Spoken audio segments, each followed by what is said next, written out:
ओम नमो भगवते वासुदेवाय। हरे कृष्णा। राधे राधे। आप सभी का सादर अभिनंदन। आज कार्तिक पूर्णिमा के पवित्र अवसर पर मैं आप सभी को कार्तिक पूर्णिमा की हार्दिक शुभकामनाएं देती हूँ।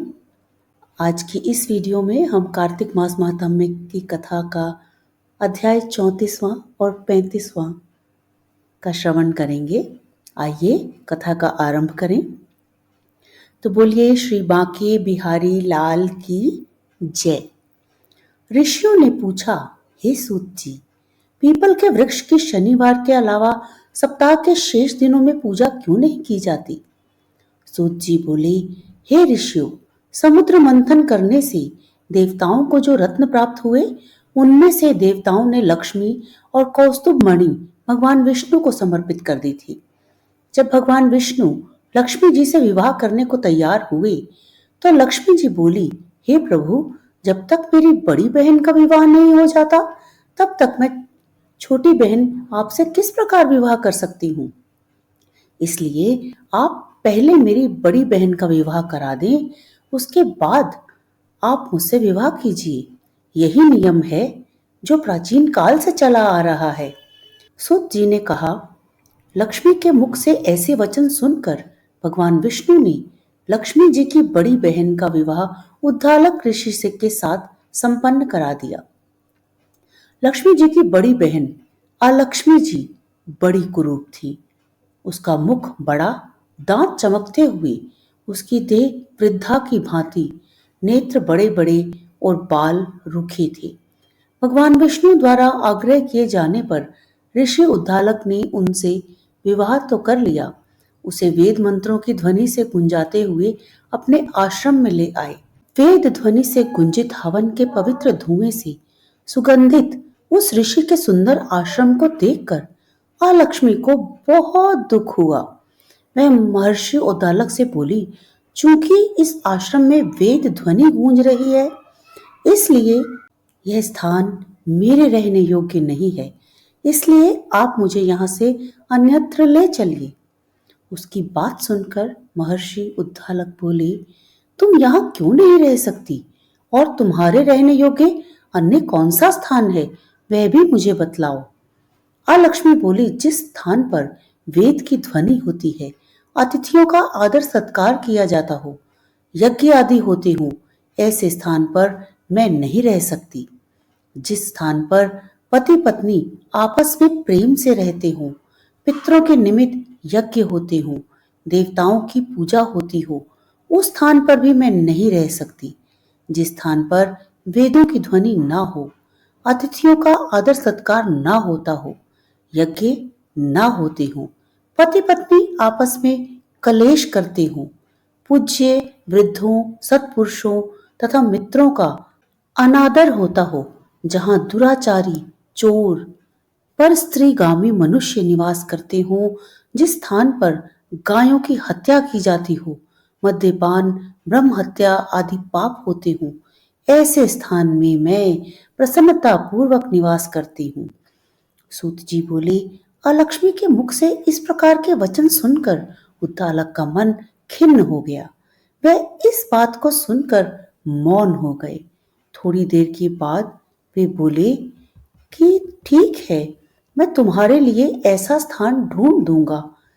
जब तक मैं तुम्हारे लिए ऐसा स्थान ना ढूंढ लूं, तब तक तुम इसी पीपल के नीचे चुपचाप बैठी रहना। ऋषि उद्दालक उसे पीपल के वृक्ष के नीचे बिठाकर उसके रहने योग्य स्थान की खोज में निकल पड़े। परंतु जब बहुत समय तक प्रतीक्षा करने पर भी वे वापस नहीं लौटे, तो अलक्ष्मी विलाप करने लगी। जब वैकुंठ में बैठी लक्ष्मी जी ने अपनी बहन अलक्ष्मी का विलाप सुना, तो वे व्याकुल हो गईं। वे दुखी होकर भगवान विष्णु से बोली, हे प्रभु, मेरी बड़ी बहन पति द्वारा त्यागे जाने पर अत्यंत दुखी है। यदि मैं आपकी प्रिय पत्नी हूँ, तो आप उसे आश्वासन देने के लिए उसके पास चलिए। लक्ष्मी जी की प्रार्थना पर भगवान विष्णु लक्ष्मी जी सहित उस पीपल के वृक्ष के पास गए, जहां अलक्ष्मी बैठकर विलाप कर रही थी।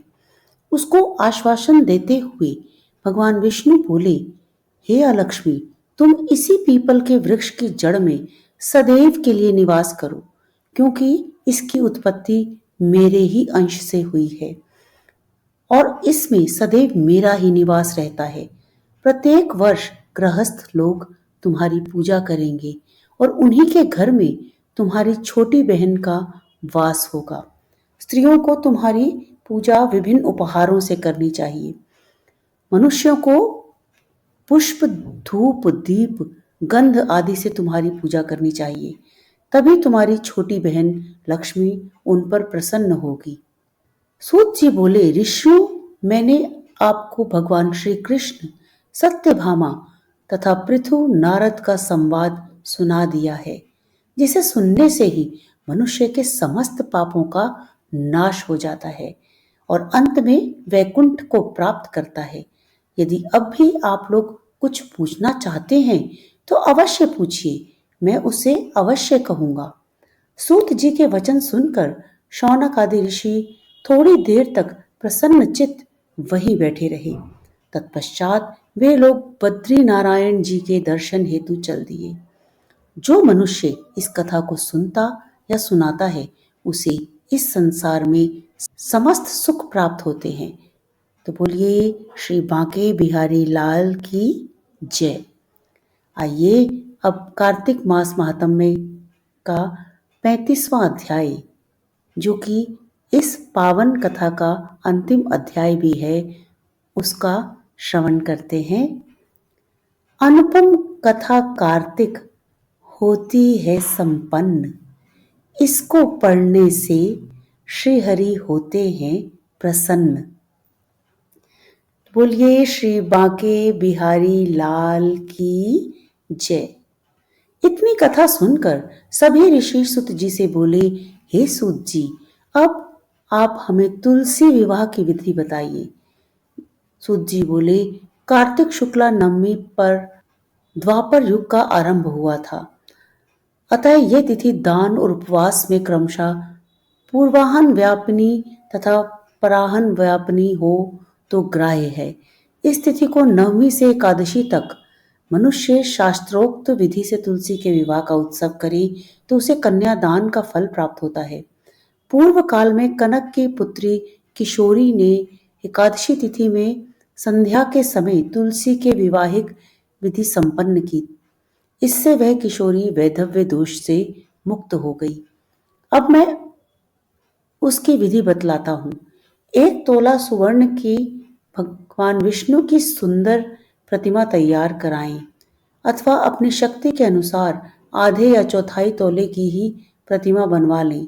फिर तुलसी और भगवान विष्णु की प्रतिमा में प्राण प्रतिष्ठा करा के षोडशोपचार से पूजा करें। पहले देश काल का स्मरण करके गणेश पूजन करें, फिर पुण्य अवाचन कराकर नंदी श्राद्ध करें। तत्पश्चात वेद मंत्रों के उच्चारण और बाजे आदि की ध्वनि के साथ भगवान विष्णु की प्रतिमा को तुलसी जी के निकट लाकर रखें। प्रतिमा को वस्त्रों से आच्छादित करना चाहिए। उस समय भगवान का आवाहन करें, भगवान केशव, आइए देव, मैं आपकी पूजा करूंगा, आपकी सेवा में तुलसी को समर्पित करूंगा, आप मेरे संपूर्ण मनोरथों को पूर्ण करें। इस प्रकार आवाहन के पश्चात 3 बार अर्घ्य, आदे और विष्टर का उच्चारण करके इन्हें बारी बारी से भगवान को समर्पित करें। फिर आचमनीय पद का 3 बार उच्चारण करके भगवान को आचमन कराएं। इसके बाद कांसे के बर्तन में दूध, दही, मधु रखकर उसे कांसे के पात्र से ही ढक दें तथा भगवान को अर्पण करते हुए इस प्रकार कहें, वासुदेव, आपको नमस्कार है, यह मधुपर्क ग्रहण कीजिए। तदंतर हरिद्रा लेपन और अभंग कार्य संपन्न करके गोधूली वेला में तुलसी और विष्णु का पूजन पृथक पृथक करना चाहिए। दोनों को एक दूसरे के सम्मुख रखकर मंगल पाठ करें। जब भगवान सूर्य कुछ कुछ दिखाई देते हों तब कन्यादान का संकल्प करें।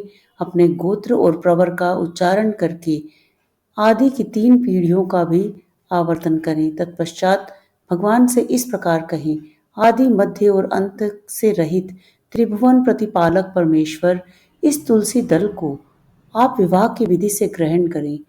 यह पार्वती के बीच से प्रकट हुई हैं, वृंदा की भस्म में स्थित रही हैं तथा आदि मध्य और अंत से शून्य है। आपको तुलसी बहुत ही प्रिय है, अतः इसे मैं आपकी सेवा में अर्पित करता हूँ। मैंने जल के घड़ों से सींचकर और अन्य प्रकार की सेवाएं करके अपनी पुत्री की भांति इसे पाला पोसा और बढ़ाया है।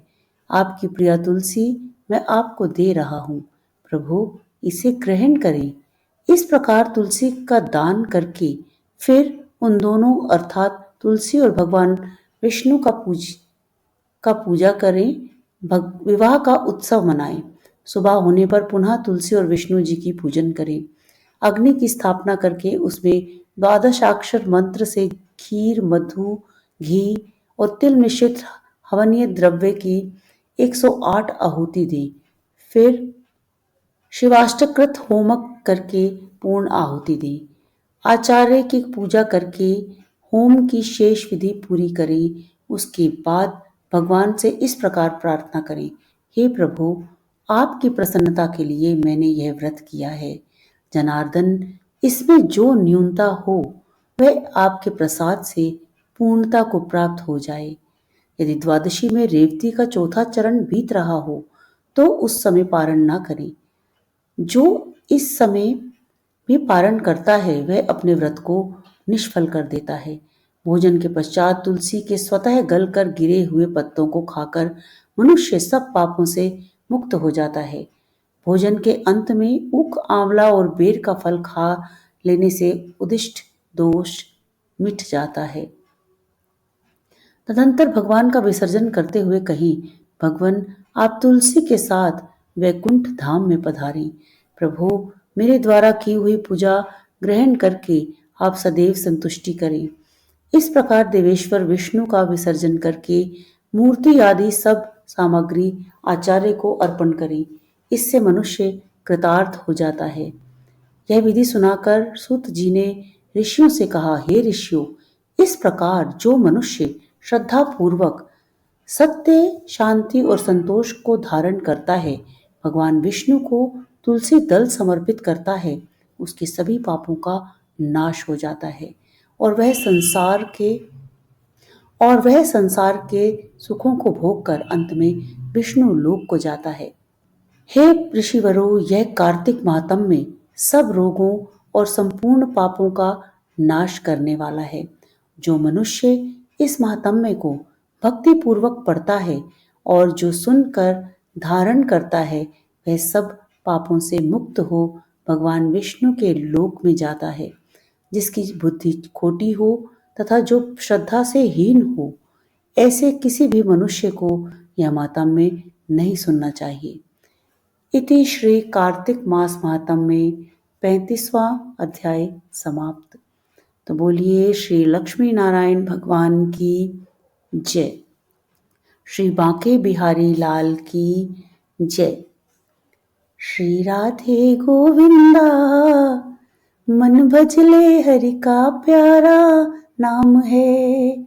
श्री राधे गोविंदा मन भजले हरि का प्यारा नाम है। गोपाला हरि का प्यारा नाम है। नंदलाला हरि का प्यारा नाम है। श्री राधे गोविंदा मन भजले हरि का प्यारा नाम है। मोर मुकुट सरगल बनमाला केसर तिलक विराजे, केसर तिलक विराजे। मोर मुकुट सरगल बनमाला केसर तिलक विराजे, केसर तिलक विराजे। वृंदावन के कुंज गलिन में सबको नाच नचाए। वृंदावन के कुंज गलिन में सबको नाच नचाए। श्री राधे गोविंदा मन भजले हरि का प्यारा नाम है। श्री राधे गोविंदा, मन भजले हरि का प्यारा नाम है।